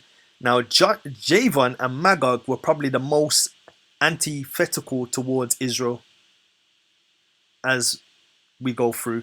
In the beginning of Israel's history, a lot of their skirmishes, a lot of their hostility was coming from the sons of Ham, and there was various reasons for why these things took place. But towards the latter period, a lot of their trouble was coming from Javon and Magog. Yeah? And it just follows the same chronological order as Daniel 2. When we see at the top, it was more, we had Babylon, then we had Medes and the Persians. Then it became more European as you descend down the statue. It became more European. Greeks, Romans, divided toes, Europe, etc. You with me? So, yeah, very interesting. Okay, Ham, Shem. So all the three brothers divide the world to their sons. So Noah, we know he divided it to his sons because they asked him to bless what they had already decided to do, and he said okay, and just went along with the show. And now these three sons, they have sons, and they've just divided it amongst their sons. Proverbs 22. Verse 28 says, remove not the ancient landmark which thy fathers have set. Jubilees 9:14-15. And thus the sons of Noah divided unto their sons in the presence of Noah, their father, and he bound them all by an oath, imprecating a curse on everyone that sought to seize the portion which had not fallen to him by his lot. And they all said, so be it, so be it. All right, guys, pause. What does this sound like? So be it, so be it. Does this not sound like when the Israelites covenanted with the Most High and made a covenant and said, all that you say we will do, we will do. They came into that, that covenant relationship with the Most High and said, everything that you say we will do. Look how many times they say, so be it twice, And all they said, so this was, let me just back up a little bit. So Noah divided this unto their sons in the presence of and thus the sons of Noah divided unto their sons in the presence of Noah. So Noah was in the presence, and the sons were there too. So all those grandchildren were there, and they all said, you know what? Make a curse fall on anyone who doesn't stick to the landmarks. And here, 2 seconds. Yeah, and they all said, so be it, so be it, for themselves and their sons forever throughout their generations till the day of judgment, on which the Lord shall judge them with a sword and with fire for all the unclean wickedness of their errors, wherewith they have fulfilled the earth with transgression and uncleanness and fornication and sin. So this was supposed to be forever. So Europe is not going to stop being European anytime soon, or shouldn't be, etc., etc. Fill in the blank, fill in the blank. Okay. So at the peak of this, or just before this, should I say, or during this, should I say. So out of all these sons, when you count them all up, there was 70 sons, yeah? So the 70 founding fathers, you could say. Now, let's read Genesis 11 verse 6. So all these people all came together under one umbrella.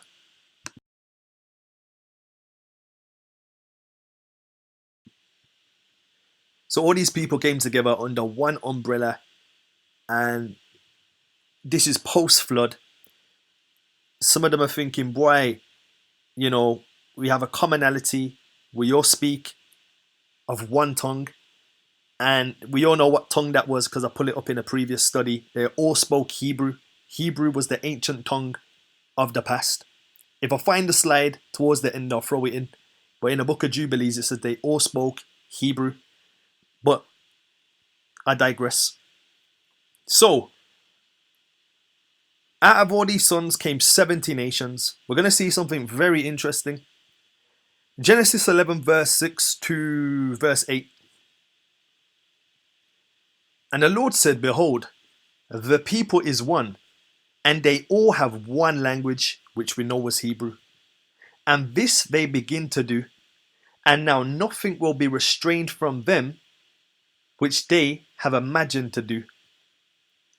Go to, let us go down, and there confound their language, that they may not understand one another's speech. So the Lord scattered them abroad from thence upon the face of the earth, and they left off to build the city. Jasher gives a little bit more insight into what actually took place. And God said to the 70 angels that stood foremost before him, to those who were near to him, saying, come, let us descend and confuse their tongues, that one man shall not understand the language of his neighbor. And they did so to them. Oftentimes people say God was speaking to, or Yahuwah was speaking to, I don't know, I've heard so many different things. But Jasher kind of makes it plain. And then when you calculate that there were 70 sons, and then conveniently, the Most High calls upon 70 angels, it's like, wow, everything was done decently and in order. It wasn't capricious, wasn't haphazard. It was just like, okay, you to him, you to him. And it kind of reminded me of Jethro and Moses. You know, like the Most High has a way of doing things. Like, you know, the Midianites said to Moses, his son-in-law, when Moses was like, okay, I need to, you know,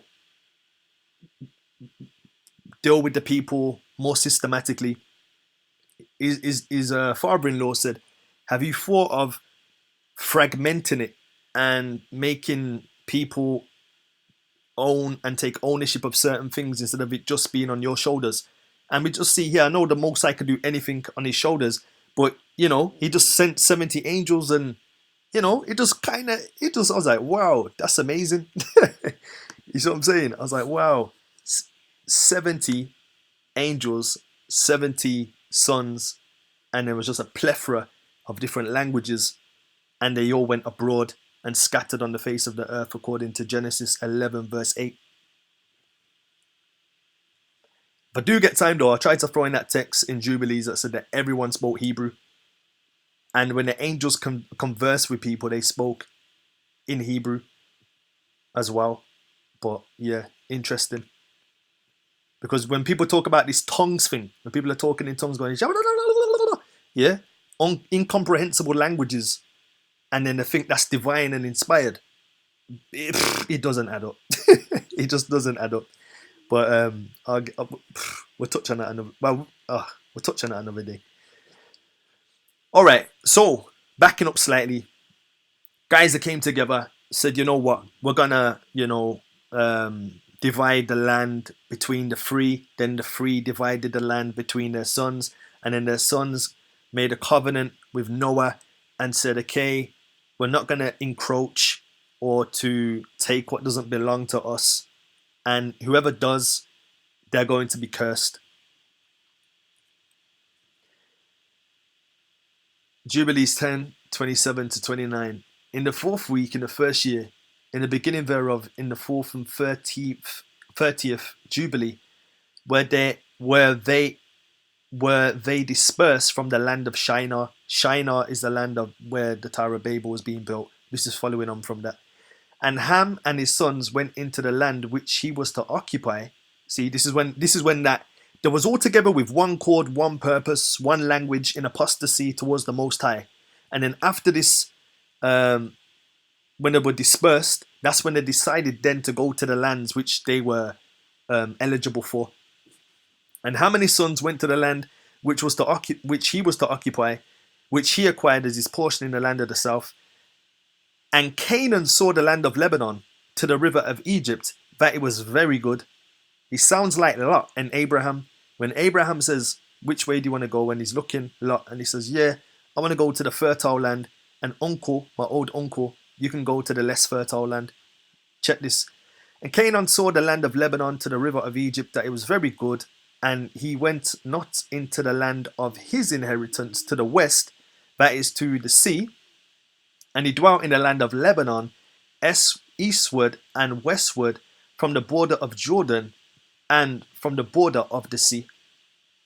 And Ham, his father, and Cush, and Mizraim, his brothers, said unto him, make note of this, because like I said, most of the time, all of Ham just gets thrown onto Ham just gets thrown under there's so much kind of this crazy racism and crazy things that people say, man. But I want people just to understand what was going on, which got us to where we are today. That's the point of this study. And to also see a revelation of the Most High Yah. But hear this. And Ham, so let's back up to 29. Canaan saw the land of Lebanon to the river of Egypt, that it was very good. And he went not into the land of his inheritance to the west, that is to the sea. And he dwelt in the land of Lebanon, eastward and westward from the border of Jordan and from the border of the sea. So you got red eye you wanted a land that didn't belong to him. And Ham, his father, Cush, and Mizraim, his brothers, said unto him, thou hast settled in a land which is not thine, and which did not fall to us by the lot. Do not do so, for if thou dost do so, thou and thy sons will fall in the land, and be accursed through sedition, for by sedition ye have settled, and by sedition will thy children fall, and thou shalt be rooted out forever. So by him taking his course of action, it wasn't just going to affect him, but it was going to affect his children too.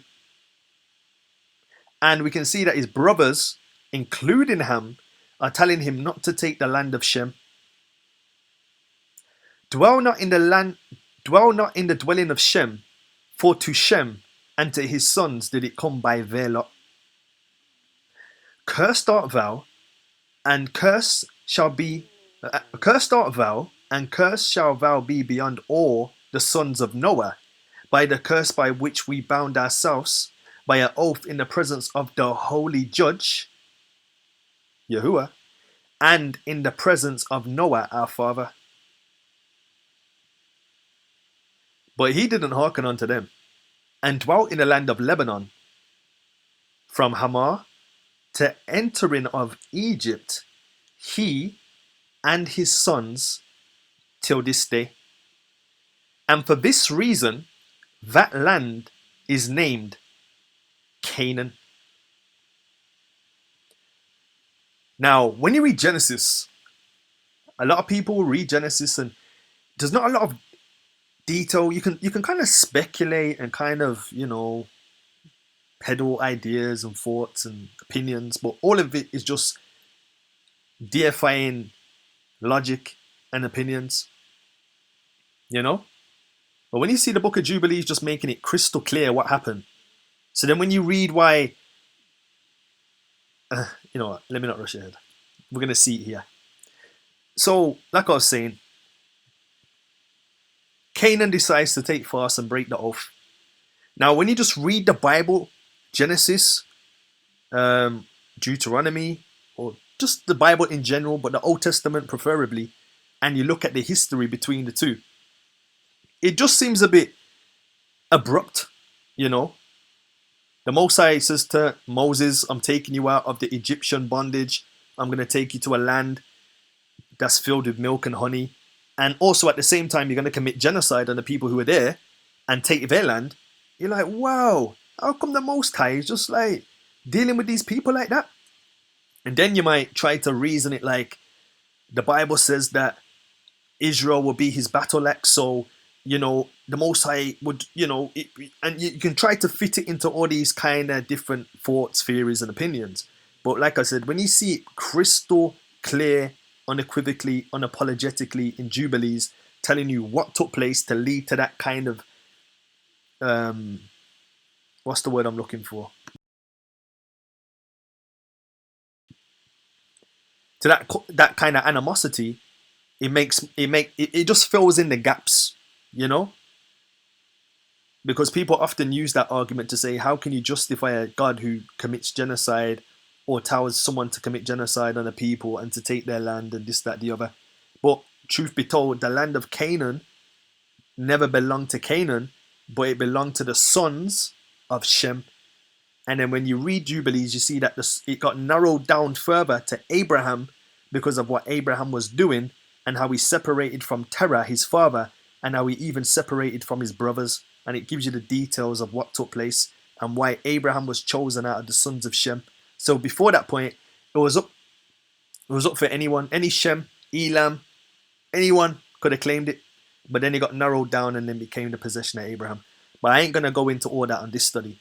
But I just wanted to show you that, the history behind certain things.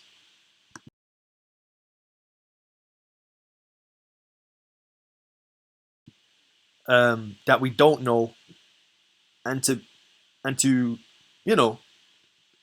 give a more broader picture of what was taking place back then. This is why when we see Exodus 13, it says, and it shall be when the Lord shall bring thee into the land of the Canaanites. Now Canaan went on to have many sons. Let me just count them quickly. 1, 2, 3, 4, 5, 6, 7, 8, 9, 10, 11. 11 sons, I believe. The Hittites, the Amorites, the Hivites, the Jebusites, which we swear unto. Now listen to this now. Listen, hear this. Exodus 13 verse 5. And it shall be when the Lord shall bring thee into the land of the Canaanites, and the Hittites, and the Amorites, and the Hivites, and the Jebusites, which he sware unto thy fathers, talking to Moses, but saying to the fathers, to give thee a land flowing with milk and honey, that thou shalt keep this service in this month. So he's talking to Moses, but he's recounting a promise that was made to Moses' fathers. Yeah, this is predating Jacob, Isaac, Abraham. This is going back to Shem.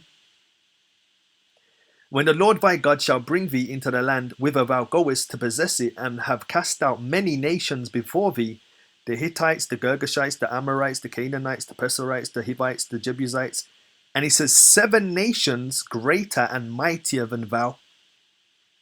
So we're going to bring you to a place, we're going to take some of them out, but there's going to be 7 that are a bit more stronger than you. Okay? But thou shalt utterly destroy them, namely the Hittites and the Amorites, the Canaanites, the Perizzites, the Hivites, the Jebusites, as the Lord Yahuwah have commanded thee. And in Exodus 23 verse 23, for some reason I cut off half the scripture, but it says, talking about the 7 that are going to be hard to overpower, it says, for my angel shall go before thee and bring thee into the land of the Amorites, the Hittites, the Perizzites. Let me find the rest of that. Exodus 23, just to finish that off. Exodus 23. Oh, it says, for my angel shall go before thee and bring thee in unto the Amorites, the Hittites, the Perizzites, and the Canaanites, the Hivites, and the Jebusites, and I will cut them off. So the angel's gonna cut off these other kingdoms, or these other sons of Canaan, yeah, on Israel's behalf, because they're too mightier than for you to do alone. Yeah. A lot of history here, you know, guys, a lot of history. And I just wanted to show you as well. I'll make this map slightly bigger so we can all see if I don't delete it incorrectly. All right, mute that. Boom, make this bigger. All right, so here you go. There's Canaan, yeah. Where's my arrow? I ain't got an arrow, you know. Where's that arrow? Oh man. All right, let me just use this image as an arrow potentially. All right, so. All right, there's Canaan. This is the land of Canaan where this square is. You see the square? Okay, that's Canaan. Now from Canaan, you got all these 11 sons. Yeah, 1, 2, all them 11 sons. Now Israel was coming from wherever they were coming from, but they had to pass through here, Mizraim, Egypt. Yeah, had to pass through here to get to Canaan, which was their own land anyway. But, you know, Ham's son, Canaan, decided to take it, and his sons then decided to have it. Similarly, you could kind of look at this as colonialism, you know, in like South Africa right now. There's people that it's not their land, but their daddy and their mothers robbed the land fairly. Like my mom and my dad robbed this land and stole this land fairly. And not only that, but I have grandchildren now, and I have great-grandchildren.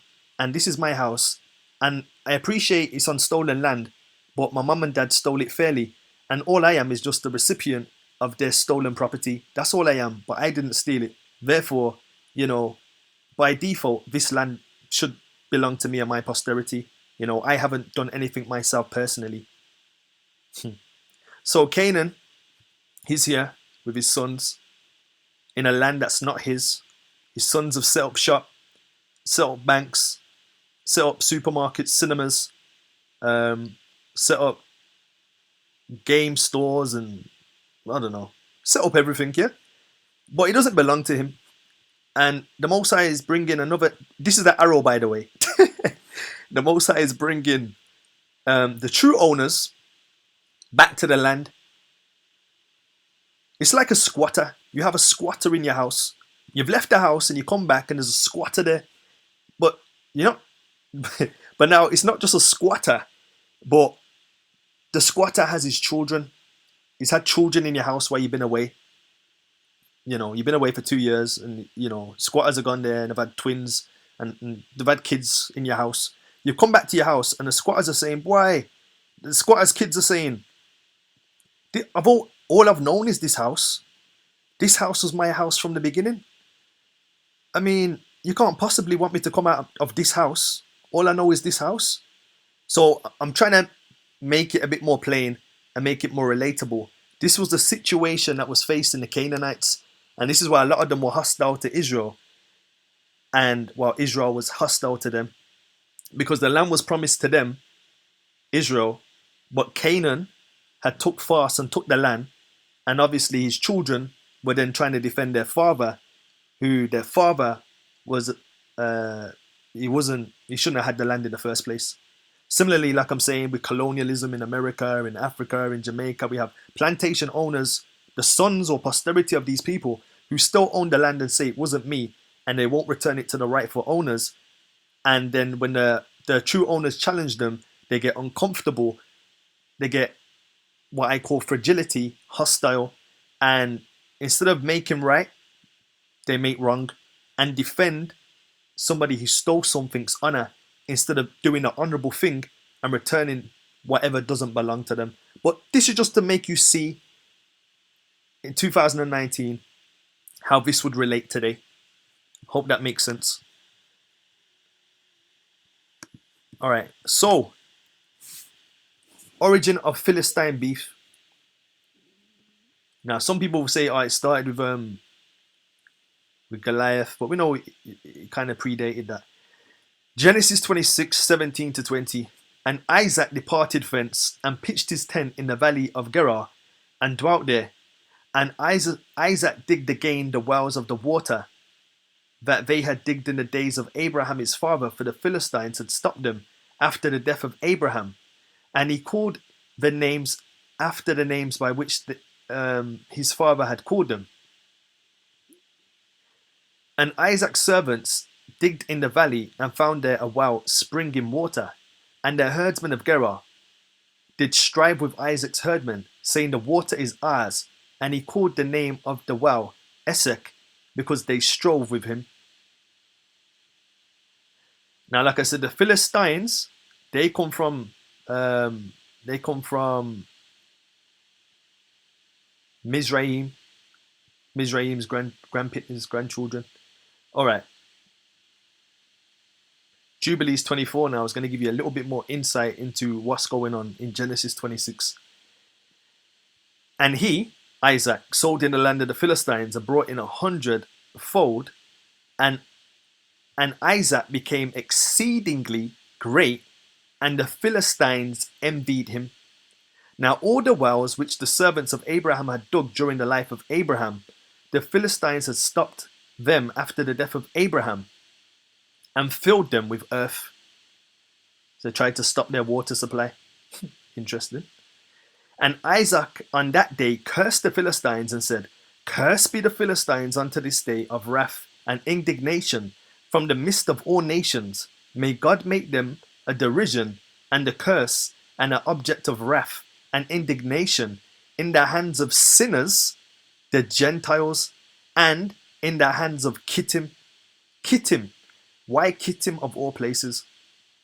And why is Gentiles and Kittim in the same verse? Remember previously, I'm going to have to go back to the beginning almost. The sons of Japheth were known as Gentiles. That was what they were called.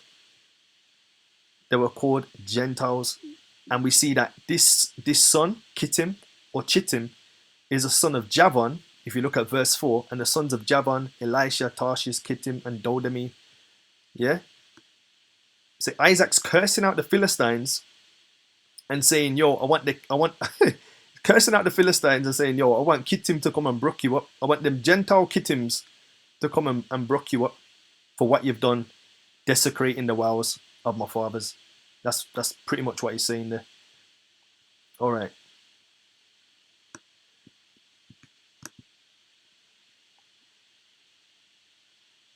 So there we see what kind of led to their beef, and it's kind of synonymous to the beef that took place with Israel in Egypt. You know, there was a Pharaoh who was very good to the Israelites. He welcomed them. He was very affable. You know, he wasn't a bad guy per se.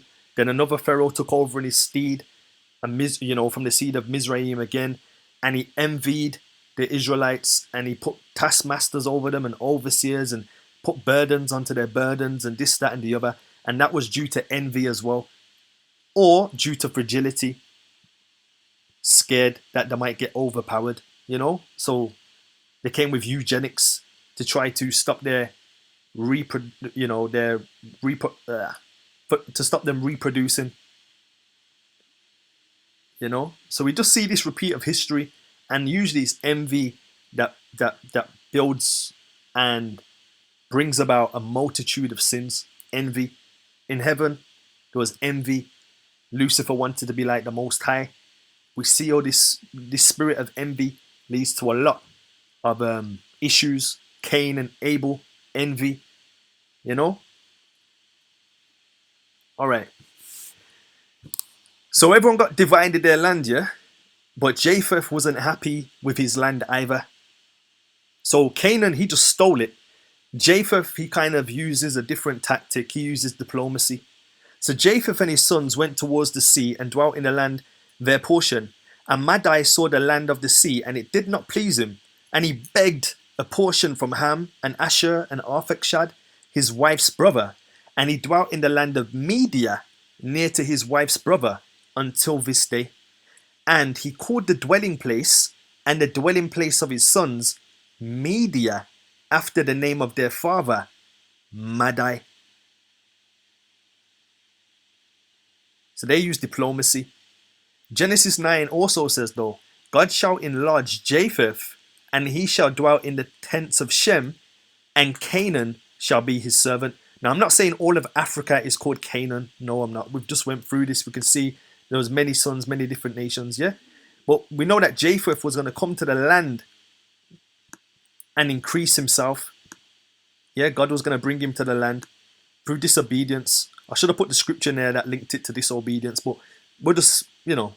So he initially used diplomacy, and his brothers granted him some land, and the land that they granted him was, I'm going to use this as an arrow, was Media, yeah? And then there's Persia. And we know that Persia was stronger than Media. So sometimes, you know, in Daniel we call it the kingdom of Persia, or we say Medes and the Persians. But Persia was the stronger out of the two. Persia was Shemitic, to answer the question at the beginning. Persia was Shemitic, an Elamite. It was Elam, son of Elam. Yeah, so it was Shemitic. But Media was like a red herring, because Media was Japhetic. But when the two came together, it was run by a Shemitic king, a Persia. Yeah, an Elamite, a Persian. Just thought I'd throw that out there anyway. But yeah, they swiftly moved through. And remember, we read earlier as well that Canaan would also be, God shall enlarge, and he shall tents of Shem, tents of Shem. And we read earlier that Canaan would also be a servant to Shem as well. So he's going to be a servant to Shem and a servant of Japheth. Now, I'm not talking about the whole of Africa. That's ridiculous. We're just talking about a son from the landmass that is called Ham, which is now commonly called Africa.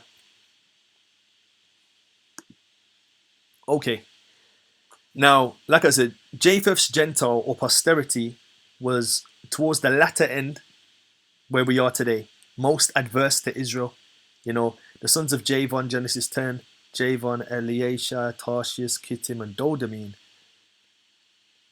were very antagonistic towards Israel. And Javan is where you get the Greeks. The Greeks, their founding father was Javan. The children, if you read Joel chapter 3 verse 6, it says, the children also of Judah and the children of Jerusalem ye have sold unto the Grecians, that ye may remove them far from their border.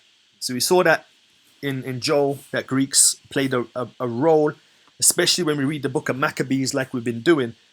We've seen how the Grecians and the Spartans and the Romans and the Israelites were in communication with one another, etc.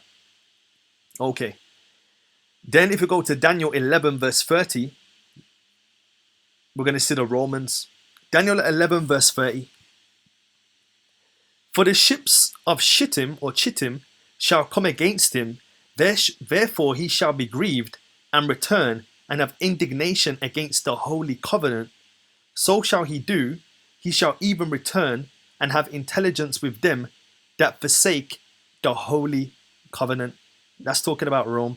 If we go to Jasher 10 verse 16, it says, and the children of Chittim are the Romim, or the Romans, who dwell in the valley of Cananopia by the river Tiberu. Now let's read Luke verse 31. Luke was a historian. Let's hear what Luke says about the Caesar and in particularly Caesar's name. Now in the 5th year of the reign of Tiberius Caesar, Pontius Pilate being governor of Judea, and Herod being Tetrarch of Galilee, and his brother Philip Tetrarch of, boy, I can't say that, and of the region of Trachonitis, and Lysanias, the Tetrarch of Abilene. So I just wanted to highlight that Joshua says that Chittim is Romim or Romans. Yeah, and I think Josephus even links Chittim to being the Romans. So when you see Chittim or Shittim, he's talking about the Romans. And they were by the river Tiberu. And then you got the Caesar, who was named Tiberius. We see it all linking together. It's like the Bible is like a massive jigsaw puzzle, you know. And you just have to put the pieces together by Yah's grace and by his spirit, you know. And like I said, these nations came together. So the ancient city of Petra, if you look at the architecture, is very much in collaboration to what you see in Rome, in the Pantheon. The Edom city of Rome and the Edom ancient city of Petra. It says, the pride of thine heart as deceived thee, talking about Edom, the characteristics of Edom. Thou dwellest in the clefts of the rock. I won't even touch on that. Whose habitation is high, but saith in his heart, who shall bring me down to the ground? So there you go. You know, Japheth has always been linked to Gentiles. Always been linked to Goim or Guim. Yeah. And there was always found in the north. But one particular tribe of Japheth, the Madai, begged for some land of that was in the land of Shem and Ham, and he was the father of the Madais or the Medes. But aside from him, everyone was more up north. And we just found out there that Chittim or Shittim is synonymous to Rome, and that Javan was synonymous to Greeks. All right, getting almost through the study. So what did Israel do to provoke this treatment of the Gentiles? Mark 10:33, saying, behold, we go up to Jerusalem, and the Son of Man shall be delivered unto the chief priests and unto the scribes, and they that shall condemn him to death, and shall deliver him to the Gentiles. Who are the Gentiles again? The Japhetic people. For he shall be delivered unto the Gentiles, and he shall be mocked, and spitefully entreated, and spitted on. Who are the Gentiles again? Modern day Europeans, modern day Greeks, modern day Romans, all one in the same, all have the same founding father, Japheth. We saw how there was an overlap with Edom and Japheth becoming one in the same, like we saw with the Arabs, and how Midian, the son of Keturah and his sons, and Ishmael, the son of Hagar and his sons, became the Arabs and the Ishmaelites. Similarly to how Judah and Israel was divided, you had the 10 in the north that were known as Israel, and the 2 in the south that were known as what? Judah. You had Benjamin and Judah, which made up Judah, and then you had the 10 up north, which made up Israel. Okay. So we already know about that, and we already know about this, and there we go. And they led Yeshua away, the high priest, and with him were assembled all the high priests and all the elders and the scribes. Luke 21:24. And they shall fall by the edge of the sword, and shall be led away captive into all nations, and Jerusalem shall be trodden down of the Gentiles until the time of the Gentiles be fulfilled. So when we looked at the Maccabees, they tried to do this, but they was unable to its full capacity. Yeah. And also we know that Luke's writing during the occupation or the time period of the Caesars. So the only Gentiles at this point, if we're looking at the statue as our point of reference, you know, you've got Babylon, Medo-Persia, Greece, and Rome. So Luke's writing this during the Roman occupation of Israel. So the Gentiles that broke down the temple in AD 70 would have to be who? The Romans. Or you could say the Japhetic people of Javan. because they all come from or through Japheth. You know what I'm saying? Does that make sense? So we can see there that the Gentiles in this same narrative has and will always be the sons of Japheth. Okay, that being said,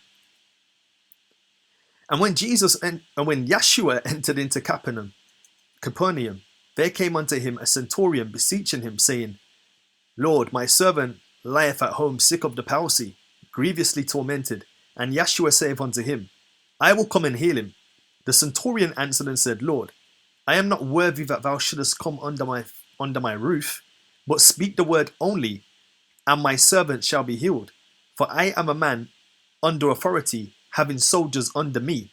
And I say to this man, Go, and he goeth, and to another, Come, and he cometh, and to my servant, Do this, and he doeth.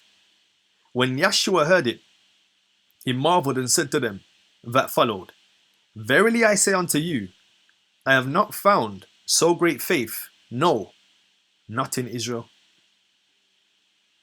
So you got this Romy Chittim guy, yeah, with this mammoth faith. And Yeshua even knew that it was these same people that under direction of his own people were going to pierce him and kill him and hang him on a tree. Yeah, he knew this already. But that didn't, like I said, the Most High don't really care about the melanin. He cares about the righteousness. And he's like, okay, even though your people are going to be the people who kill me due to my people encouraging, not all of Israel, let's be fair, but, you know, like I said earlier, a physical action can have a spiritual effect nationally. Yeah, so there was some or few that did what they did. You know, out of the 12, Judas was a devil. So it wasn't all of them that betrayed Christ, just one. But that one had a catastrophic impact on the rest. Likewise, the few that sold out the Messiah had a catastrophic impact on the rest. Slavery, you know. But anyway, and I say unto you that many shall come from the east and the west, and shall sit down with Abraham and Isaac and Jacob in the kingdom of heaven. But the children of the kingdom, Israel, shall be cast out into darkness. Darkness, there shall be weeping and gnashing of teeth. Those who are unholy, not just Israel in general, but those, you know, who are Israel by name, but heathen by detail, you know. So that, like I said, the Most High don't play when it comes to righteousness. You know, if you're righteous, it's all blessed. You know, if you're seeking the Most High and His law, is you know, he doesn't really do favor. He doesn't really do, what's the word I'm looking for, bribery or blandishments. He that is filthy, let him be filthy still. He that is holy, let him be holy still. He that is righteous, let him be righteous still. He that is filthy, let him be filthy still. So that's just one example of a Japhetic person who the Messiah or the Hamashiach knew was going to be of the same people responsible for killing him, but still bigging him up and saying, you know what? Even though you're from Japheth, you got big faith. You got more faith than my people at this current moment in time, because they're supposed to know better. And like I say, if you got a lawyer and you got a high school dropout, who are you going to judge more, the lawyer or the high school dropout? Israel was the Most High's lawyer, the Most High's police force. You know, they had ribbons of blue, the boys in blue, the men in blue, but they weren't living up to the light of the Most High. But let's continue. All right, so how did the Messiah treat the sincere woman of Canaan? And let me just make a disclaimer too. This was a sincere Roman. Yeah, that he said, okay, give him a blight. Sincere, that being the key word. Yeah? How did the Messiah treat the sincere woman of Canaan? Given the history of the past. Yeah? Then Yeshua went hence and departed into the coast of Tyre and Sidon. And behold, a woman of Canaan came out of the same coast and cried unto him, saying, Have mercy on me, Lord, thou son of David. My daughter is grievously vexed with a devil. But he But he answered her not a word. And his disciples came and besought him, saying, Send her away, for she crieth after us. And he answered and said, I am not sent but unto the lost sheep of the house of Israel. Then came she and worshipped him, saying, Lord, help me. Now, why is to notice? This is why Yeshua just blanked her. Yeshua HaMashiach just blanked her. Yeah? He goes into a place, and a woman of Canaan just comes out, cries unto him, saying, Have mercy unto me, O Lord thou God of David. My daughter is grievously vexed with the devil. Yeah? But it's only at the point where she kind of realized she didn't really have that entitlement. She took a different approach. Because if you read 25, it says, Then came she. She was already there. So how did she come again? She recame. You know what they say, like, you need to check yourself. Then came she and worshipped him, saying, Lord, help me. So instead of giving the Most High, or instead of giving Yeshua instructions on what he needs to do because of her daughter, giving the history of the two nations and the animosity between the two nations. That's like, I don't know, KKK just coming to church and saying, yo, I don't know, you need to heal my son. He just fell off his tractor. Yeah? And then the Israelite minister's just like, just quiet, you know. And then he's like, you know what? Let me just recheck this. And then he came and worshipped Yeshua. And then from there, let's see what took place in the conversation. Then came she and worshipped him, saying, Lord, help me. Instead of telling him what to do, she just asked for help. He answered, It's not meet to take the children's bread and to cast it to dogs. Then she humbled herself again and said, And she said, Truth, Lord, yet the dogs eat of the crumbs which fall from the master's table. Then Yeshua answered and said unto her, Woman, great is thy faith. Be it unto thee even as it will. And her daughter was made whole that very day. And Yeshua departed hence and came nigh unto the sea of Galilee and went up into the mountain and sat down there. So we see that Yeshua wasn't really biased when it came to even the strangers or even those who are antithetical to Israel. If they came with the right approach, the right spirit, he wasn't really going to turn them away. He would test their sincerity, but he wasn't just going to turn them away. This was interesting. And I was thinking, nah, this don't really make that much sense, to be honest. You know what I'm saying? I thought this don't really make sense. So I had to get the concordance out just to dig a little bit deeper. Matthew 10 verse 1 to 4. The 12 apostles or disciples.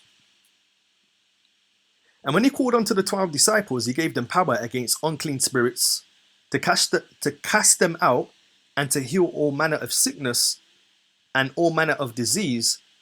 Now the names of the 12 apostles are these. The first, Simon, who is called Peter, and Andrew his brother, James the son of Zebedee, and John his brother, Philip and Bartholomew, Thomas and Matthew the publican, James the son of Alphaeus, and Lebbaeus, whose surname was Thaddeus. Now listen to this part. Simon the Canaanite, and Judas Iscariot, who betrayed him. Now, I was thinking, that don't make no sense. Because here we see that the disciples were there with him. And if we're reading this correctly, there was a Canaanite disciple there by the name of Simon. Yeah. He would have been there with the disciples. And what did they say? Where's their response? Oh yeah. 23. And the disciples came and besought him, saying, Send her away, for she crieth after us. So amongst those disciples would have been a Canaanite disciple. I was thinking. And then Yeshua said, I didn't come to the house. I am not sent but unto the lost sheep of the house of Israel. But there's a Canaanite disciple with them. I was thinking, that don't. I was like, how does that even work? So when I dug a little bit deeper and I looked at the concordance, yeah, it was kind of an overreaching, in my opinion, thing to put in there when I look at the concordance, because it says this translation only appears twice in the King James. and it says Khalidi origin, and it just means zealous. So it doesn't mean. All right, let me read out what it says. Zealous, Canaanites, epithet, and then it says by mistake, derivative of another translation. So it says that it might have been a mistake from another translation. Very interesting. That's why it helps to have your King James and to have a concordance, you know? So when they was translating that, potentially, there was a bit adventurous, you know? Like with the Songs of Solomon, and they say, don't look on me because I am black but comely. The but, which was added as an adversative or adversative, was added by the scholars. It wasn't there originally. What it was supposed to read was black, beautiful, or black and beautiful. Not black but comely, but black and comely, or black and beautiful. So here I was like, right, okay.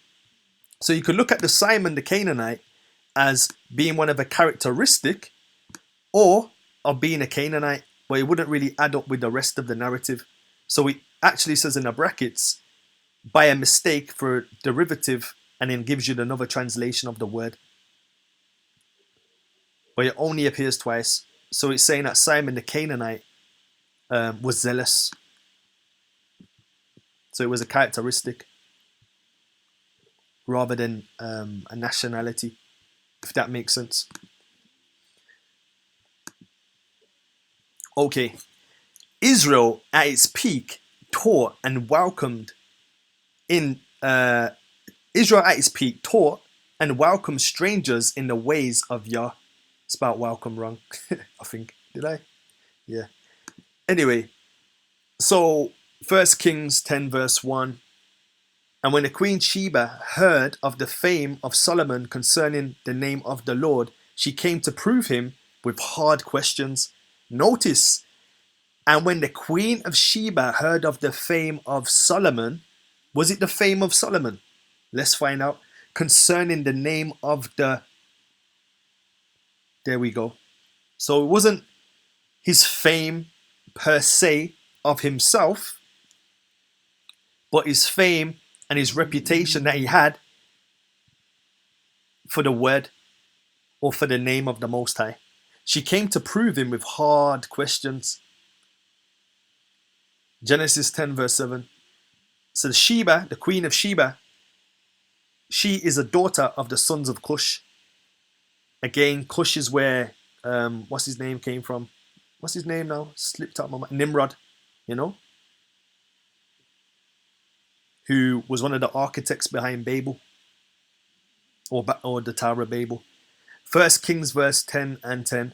And she gave the king 100 talents of gold and of spices, very great store, precious stones, and there came no more such abundance of spices as these which the Queen of Sheba gave to King Solomon. So we saw that Israel at its peak under the rulership of Solomon, it had trade with outside nations.